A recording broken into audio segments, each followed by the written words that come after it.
Welcome to the Mets Pod. On today's show, the offseason rolls on. In the spirit of the Mets meeting with Juan Soto, Joe and I lay out what our presentations would look like. The rest of the show is dedicated to our mailbag. We talk Roki Sasaki, backup Soto plans, qualifying offers, and much more. So subscribe to the Mets Pod at Apple Podcasts, Spotify. You can watch every episode on SNY's YouTube channel or wherever you get your shows.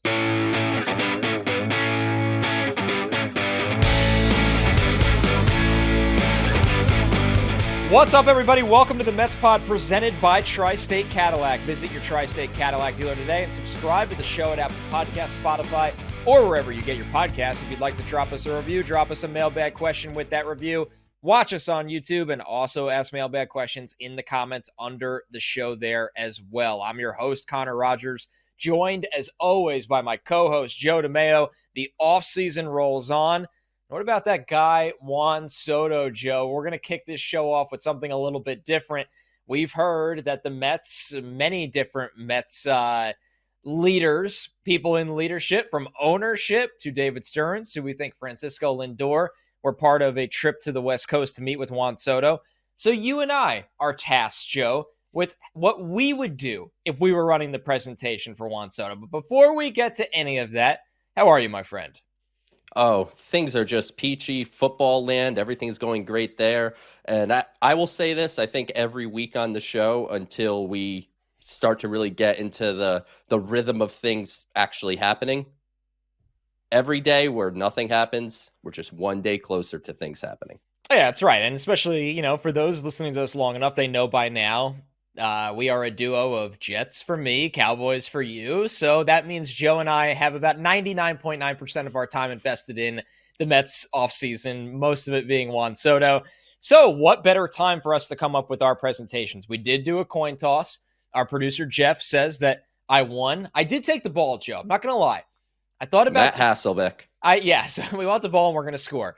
I thought about deferring to you because I know you're going to have a lot of great baseball points that maybe I overlook. But I thought I'm going to bring a pretty big aesthetic to this pitch here. And I know you're going to fill in my gaps. So I'm going to take it away. I break it down like this, Joe. The Juan Soto presentation starts with the who, right? The who is me because I'm in charge of it. And you can come along too. Because honestly, I think you'd be a really good person to have along here. Steve Cohen, because guess whose checkbook it is? It's Steve Cohen, and he owns the team. David Stearns, because I think he's the smartest guy in the sport right now. So you probably want David Stearns there. And the player that it sounds like went on this meeting anyway, Francisco Lindor, because he's the face of the New York Mets. He's an MVP candidate. He really is, without the title, the captain of this team. He is the most accountable player with this organization. And honestly, something that you need from a leader is knowing that they are going to be there with you for the long haul. With Francisco Lindor's contract, he is the constant here. So his words hold the most weight when pitching to Juan Soto, who we think is going to sign a 12 to 14-year deal. It's not like you can bring a guy. Pete Alonso is a free agent right now, right? Yes, Brandon Nimmo is somebody I would consider bringing because he's there for the long haul. But I think Lindor has the star power needed in this situation. There's obviously a relationship between the two players already. That's the who. The where, Joe.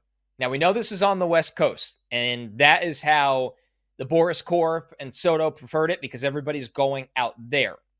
But we didn't say exactly where on the West Coast. Everybody's flying into LAX. If you've ever flown to LAX, it is absolutely insane. I am renting a house with Steve Cohen's money. Thank you, Steve, for this approval because I don't have the money for this.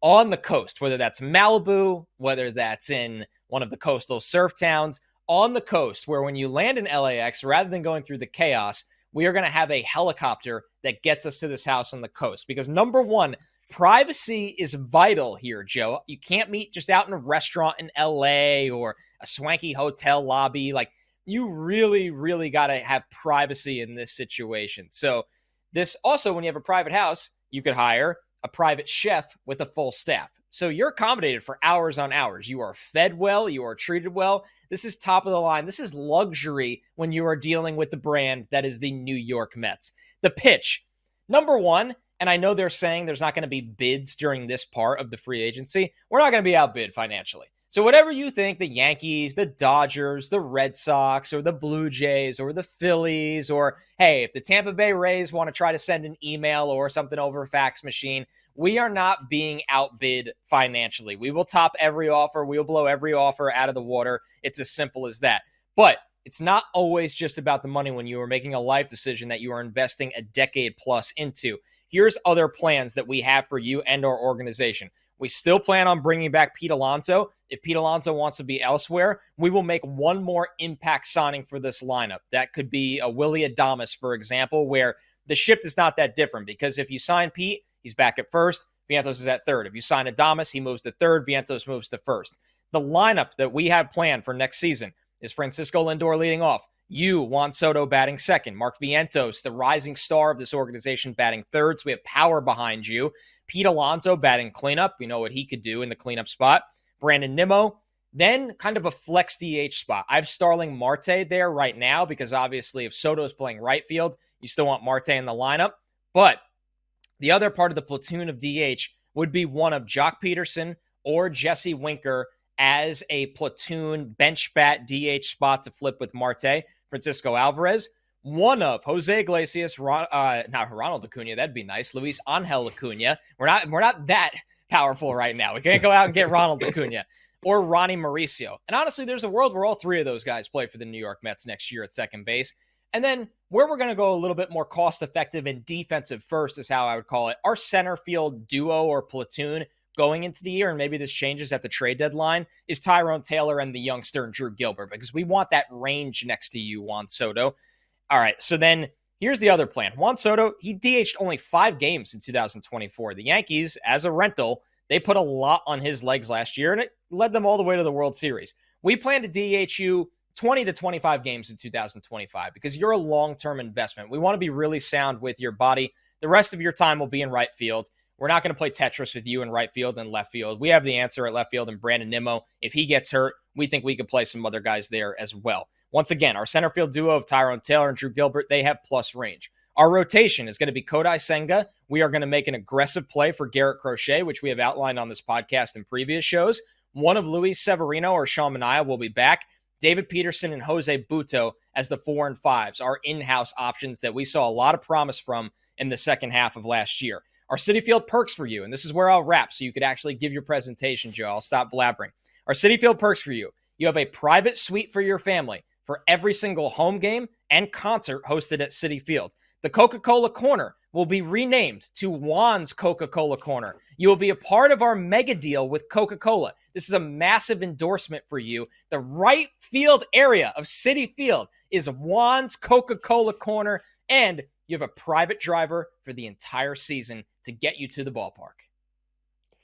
That's a great pitch, and I'm sure the concert part of that suite is huge. Juan Soto and his family cannot wait to go see Post Malone and Jelly Roll next summer at Citi Field.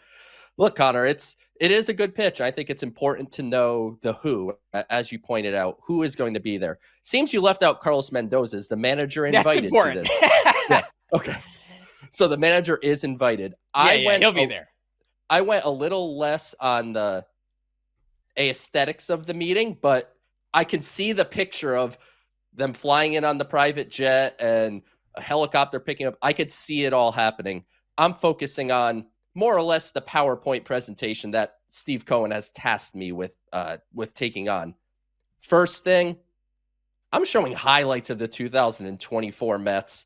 Lindor's grand slam, Mark Vientos' grand slam, the fans, and just the energy that Citi Field brought in 2024. I'll show a little grimace. I'll show some OMG, all the fun that comes with Citi Field. Then need some humor because I'm going to bring up plenty of baseball things. And a couple of these things might be subtle digs at the Yankees, and that's okay. I'm fine with doing that. I'm going to show a picture of Luis Severino with a beard and say, Juan, I don't know if you can or want to grow facial hair, but it is an option if you sign with the New York Mets. I'd pull up Steve Cohen's plan to revitalize the area around Citi Field. We don't know how that's all going to shake out, what it's going to look like, but what you see at Citi Field today is not what it's going to be in a few years. Citi Field's going to become a destination for fans to go to, not just for the Mets game, but the Mets game is going to be a huge part of that. And Juan Soto, you're going to be a centerpiece of that whole transformation. We're going to be bringing back some premium players. Francisco Lindor is probably going to be the runner-up for the MVP award in the National League. Mark Vientos is a up-and-coming star. Francisco Alvarez really started to turn it on towards the end of the year in the playoffs, and you kind of saw what people think he can be. Brandon Nimmo is a steady, reliable member of this team. And also, you said this as well, Connor, it's not just you, Juan Soto. If you sign with some other teams, you might just be their offseason. We're going to try to bring back Pete Alonso. We want to make sure you have protection. We can't provide what Aaron Judge can from a protection standpoint, but we could bring back a Pete Alonso. We could sign a Willy Adames. We can certainly upgrade the pitching staff, and I think that's a part of the plan. You mentioned Garrett Crochet. Maybe it is a push for a Blake Snell. Maybe it is a push for a Max Fried or a Corbin Burns.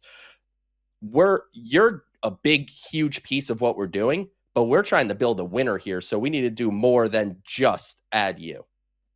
On top of that, if we're going to spend all this money on external players, well, we're going to need some cost-controlled talent too. So I'm going to pull up SNY's Mets top 30 prospect list, and I'm going to show... Written by you. Brandon Sproat is a pitcher coming. Jet Williams, young position player coming. And just show the farm system has talent coming in addition to what we're going to add on the veteran side of things.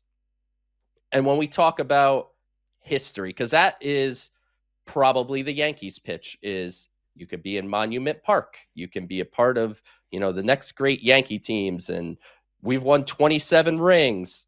Well, let's be real, Juan. You were basically not alive for almost any of the Yankees World Series wins. So what do you care about the team history? What makes New York City rise is, I think the Knicks are a huge factor. Like, if the Knicks are really good, New York really comes together. But I feel like when the Mets are competitive, it just brings a different air to the city. Because the Yankees are considered, they're going to contend one way or another.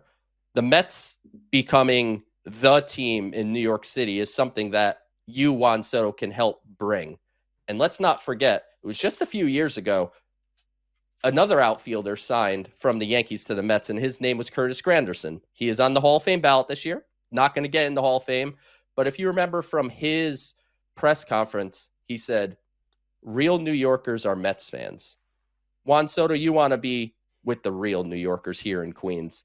And I would show a mock-up of a Soto statue next to the Seaver statue, number 22 in the rafters, World Series banners. And I know, offers were not a part of these meetings, according to John Heyman. But I'd close with, all this stuff is great. We can make you the highest paid player in the history of the sport on an annual basis and potentially even a total contractual basis. So, Juan, what do you say? Is it Queens? Dynamite. Oh, yeah. I mean, if I'm Juan Soto, I'm in. Yeah. You can tell me being the showman that I am, I came with some of the perks. You really filled the desperate baseball gaps I didn't, like bringing the manager to the meeting. But most importantly, the farm system as well and the infrastructure they have. And I really like the idea of the mock-up of the statue. I know people will laugh and like some people will be like, oh, that's ridiculous, or that's so far over your skis. But picture if you are Juan Soto and you're chasing greatness and how many hours you pour into being great at your craft. Like, that would give you chills knowing that. I know I'm saying this because I'm a Mets fan, and there's clear bias here. There's bias here, yeah.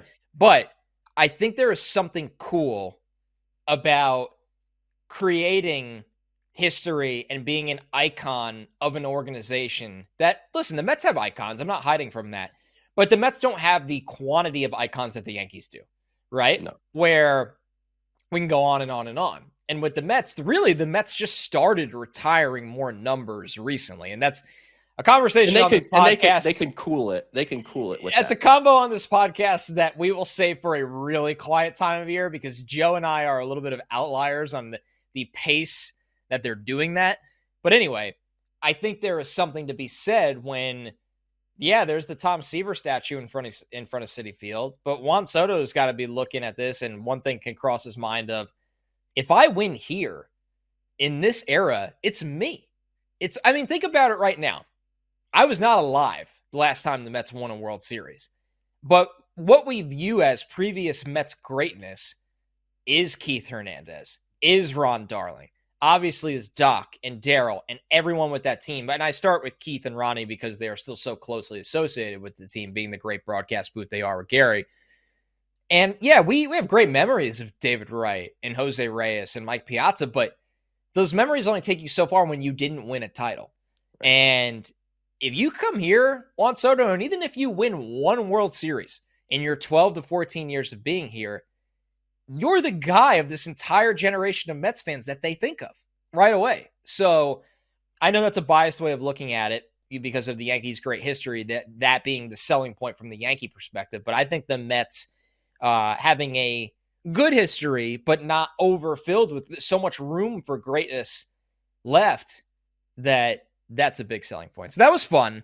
I hope the Mets sign Juan Soto, and and we can look back and laugh and assume all of these things happened. And when we see him at the Post Malone concert at Citi Field in the suite with his family, we'll go, yeah, there you go. And right away, it'll be really great. So listen, we got a mega mailbag planned for you guys today because we want to really catch up on the questions. And let's be real, it's all the topics you want to hear about anyway. It's just another way to kind of get through the segments of the offseason. So let's start with this right away from Football Nut on YouTube. What is the plan for right field if the Mets don't sign Soto? A Marte McNeil platoon? Joey, I'll recap real quick. You had a really nice idea a couple weeks ago that Tyler O'Neill is maybe a cost-effective backup option where if the Mets don't get Soto, they're still going to allocate a lot of money to places on this roster. But if you're looking for maybe a more cost-effective guy that has 30 home run power, has some athleticism, O'Neill, I remember, was specifically an interesting corner outfield guy. Yeah, look, we want the Mets to sign Juan Soto. I think that is as evident as could be. And, maybe I even think there's a pretty good chance that the Mets sign Juan Soto. The reality is the world exists that he's not. There's other teams in play. He's visiting with the Dodgers supposedly today, and a visit is coming up with the Phillies. He already met with the Blue Jays, Red Sox, and Yankees. So there are other suitors. It's not like the Mets are the only team that realize this guy's really good and they should try to sign him. So if the world exists that the Mets don't land Juan Soto, Tyler O'Neill, I think, is an excellent, alternative that he can handle right field. He's got a strong throwing arm. And as you said, Connor, he's got that 30-plus home run power.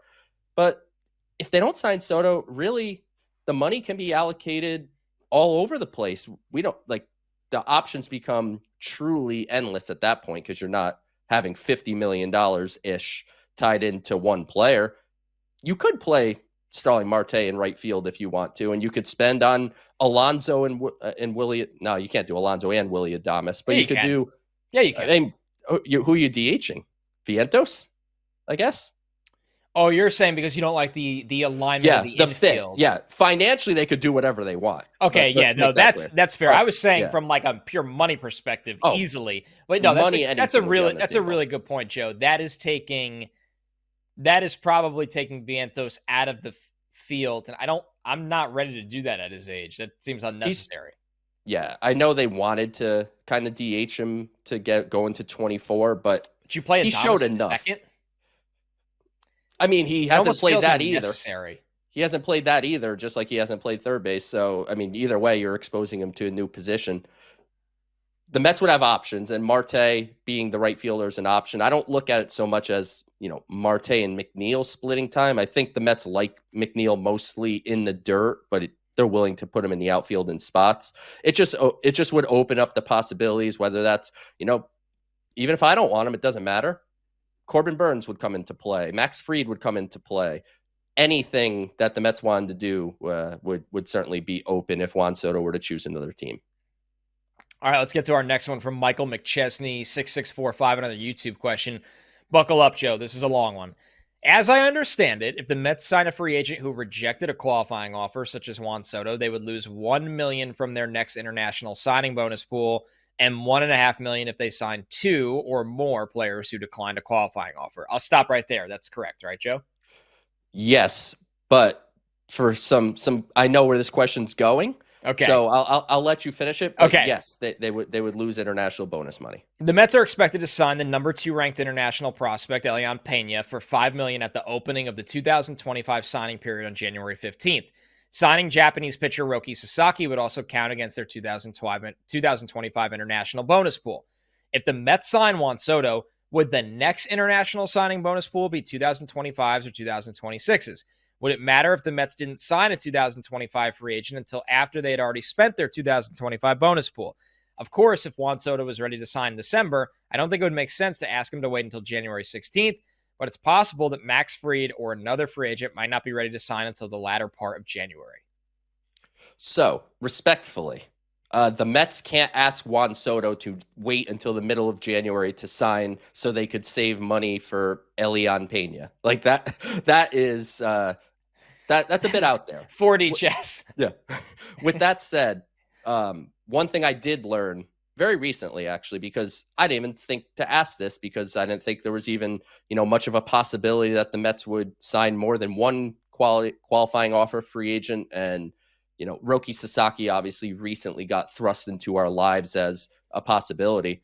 If the Mets sign Juan Soto, that money would actually come out of the 2026 international bonus pool, not 2025. Yeah. So it would have no impact on the Pena situation.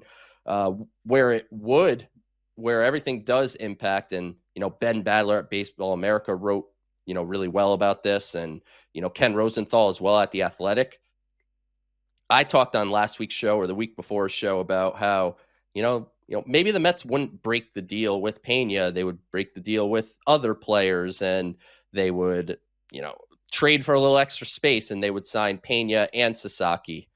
While that's possible, if Roki Sasaki tells teams, I want your entire international bonus pool, the GM, president of baseball operations, whoever it is going to call that the head of international scouting and go, I'm really sorry to do this to you, but you can't have any of those players you want to sign because the whole kit is going to Roki Sasaki.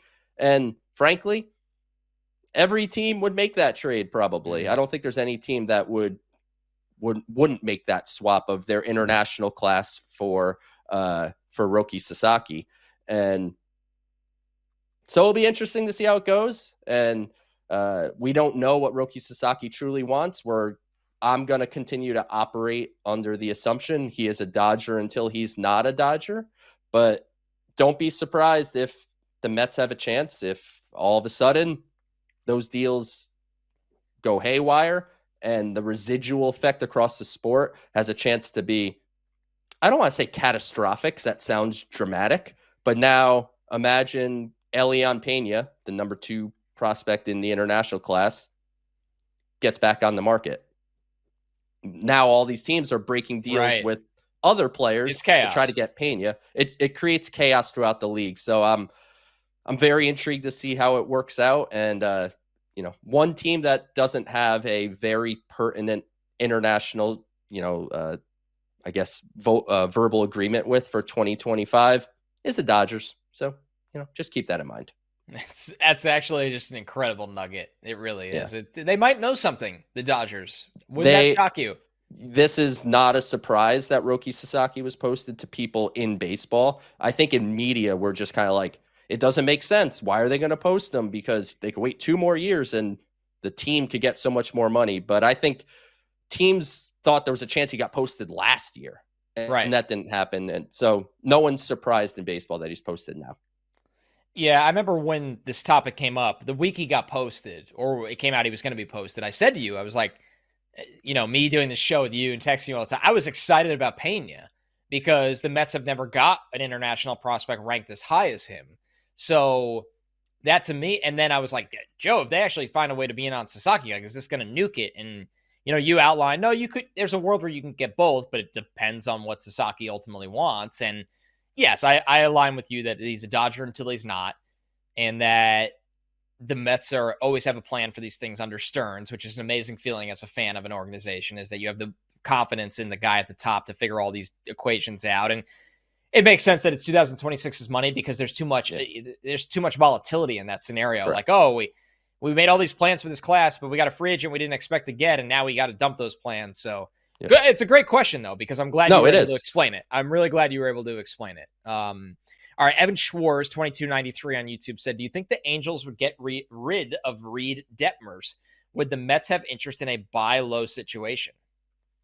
Not a name we've talked about as a pitcher, but one that has certainly gone through it in recent years.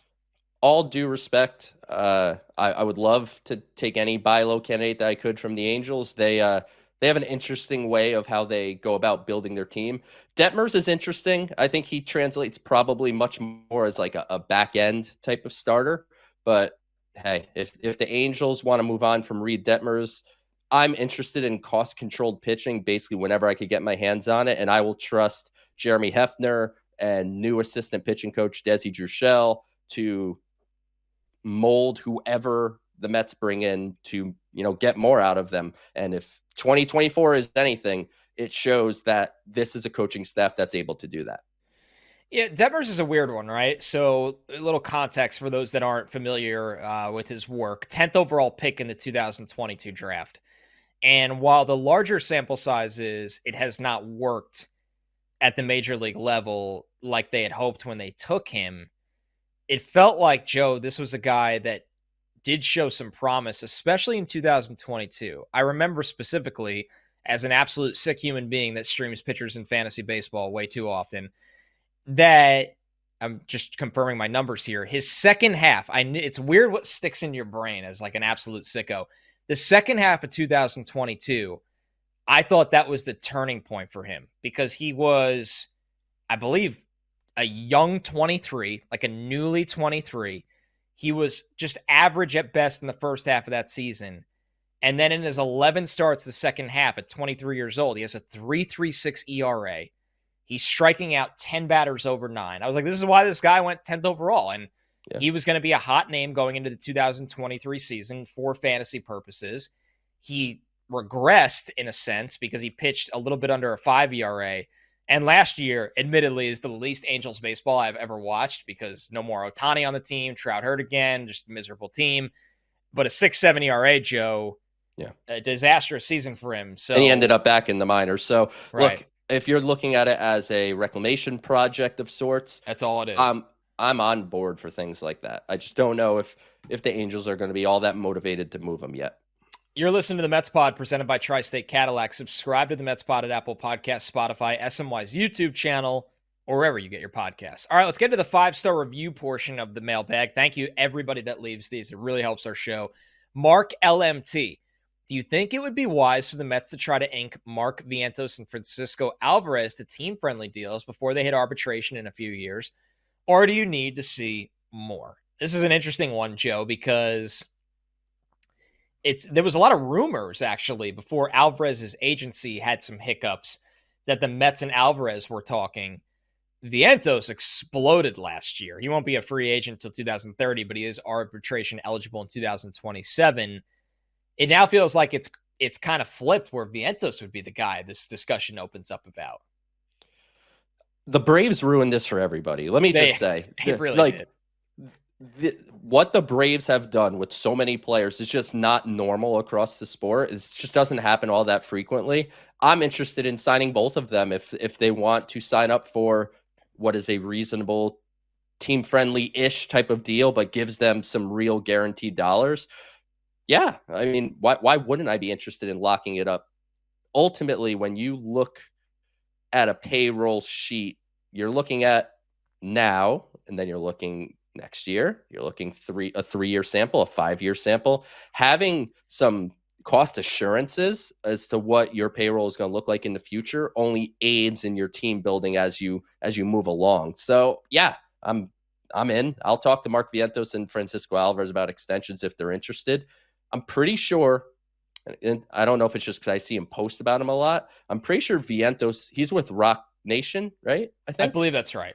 I think he's with Rock Nation. I think Brody Van Wagenen is his Interesting. agent or involved, because Brody Van Wagenen posts about Mark Vientos all the time. So I suspect he's either his agent or he's involved in some sense. So that would be a fun thing to negotiate with Brody for a client. But yeah, when it comes to long-term deals for young players, I think it's always a case-by-case basis, and it frankly takes two to tango, because they're not going to get paid like they are about to be a free agent. They're going to have to accept a different sum of money, but guaranteed money is guaranteed money.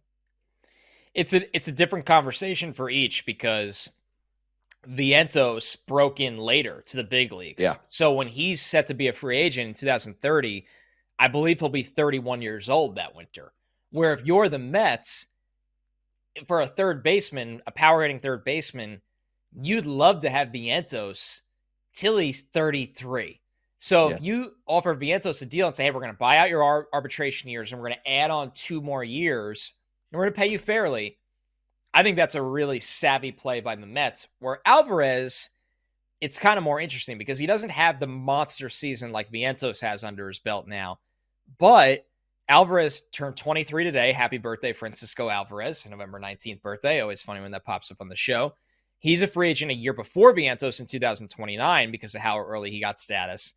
So Alvarez would be the rare 28-year-old free agent that it could be the same thing, or it could just be like, hey, we're just going to ride it out with Alvarez, and if he's the star we think he's going to be at 27, Then we'll just pay we'll him just then. pay him. Like, it's just, we'll just pay him, whatever. That's like, that's a positive, not to cut you off, but a No, go positive ahead.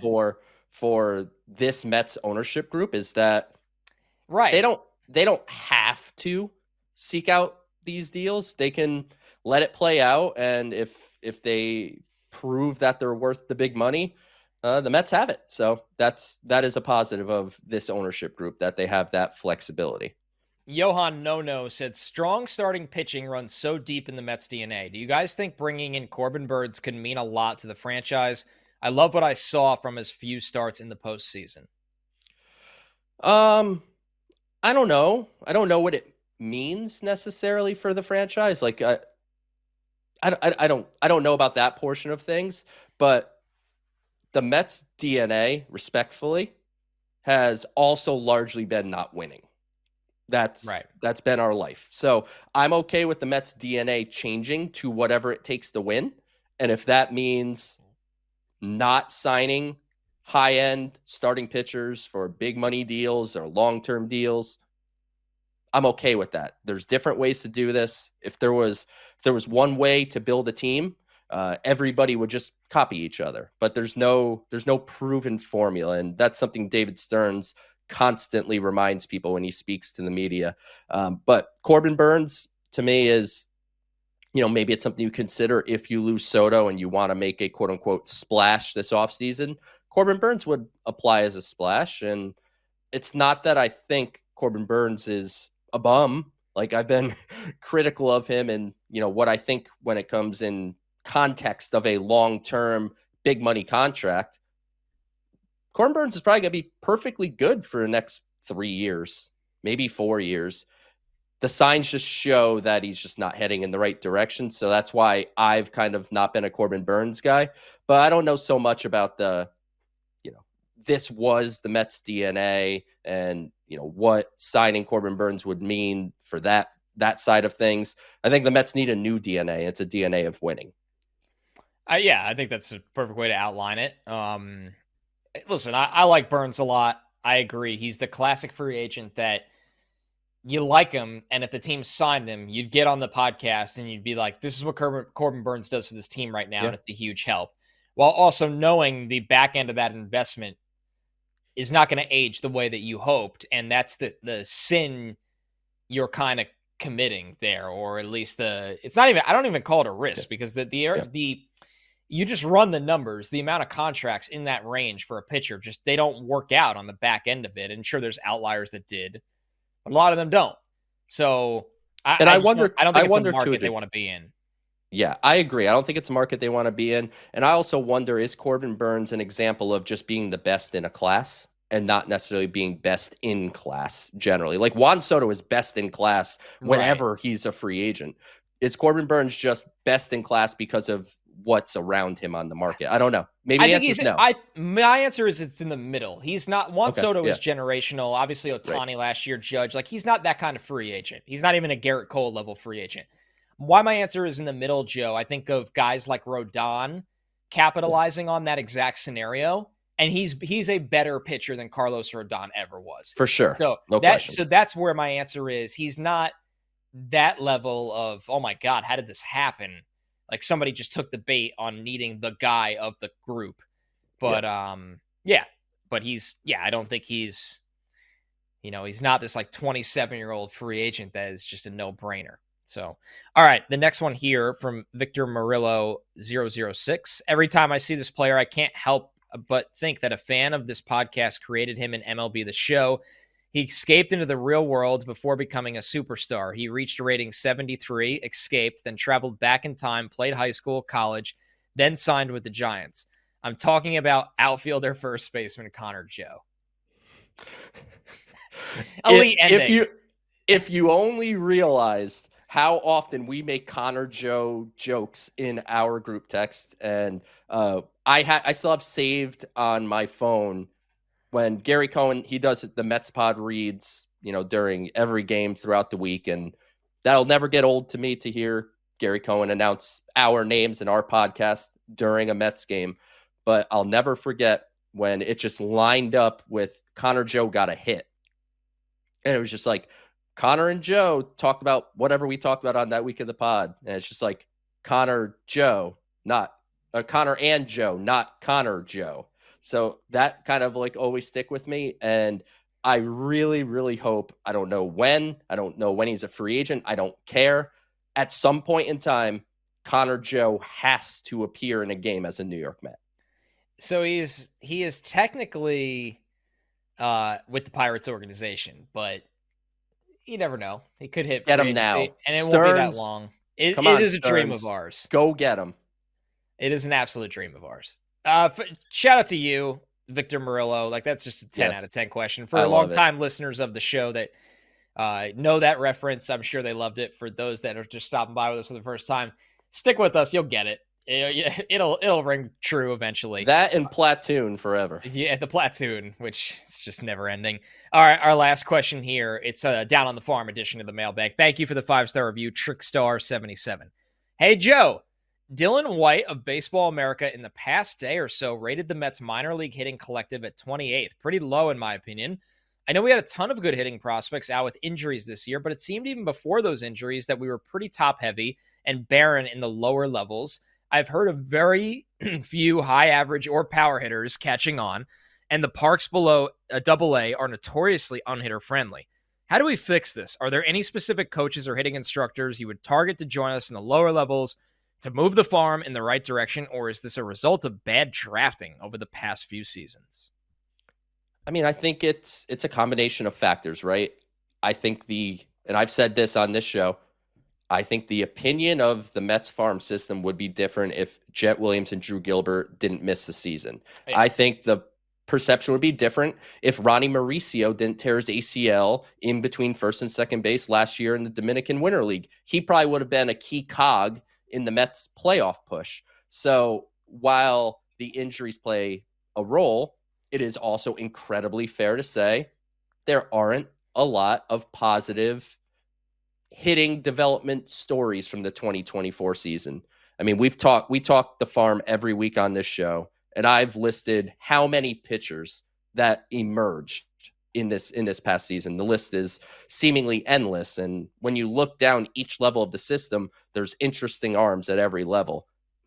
To the point there, it's not necessarily the same on the offensive side. Like Jesus Baez, who we talked about on last week's show, he was trending in the right direction. Then he had a meniscus injury in July, and he missed the rest of the season. And, Ryan Clifford got off to a slow start, got incredibly hot once he got promoted to AA Binghamton, and then ended on a bit of a cold stretch. Colin Houck, tough year. Alex Ramirez, tough year. Kevin Parada, tough year. The reality is, I don't know if it's bad drafting, bad player development, the likely answer is it's all of it combined. Bad luck. Bad luck is a factor. They just didn't necessarily get the right guys, or maybe they're not set up in the best way to succeed. As far as names for hitting instructors, that one would be pretty tough to pull from.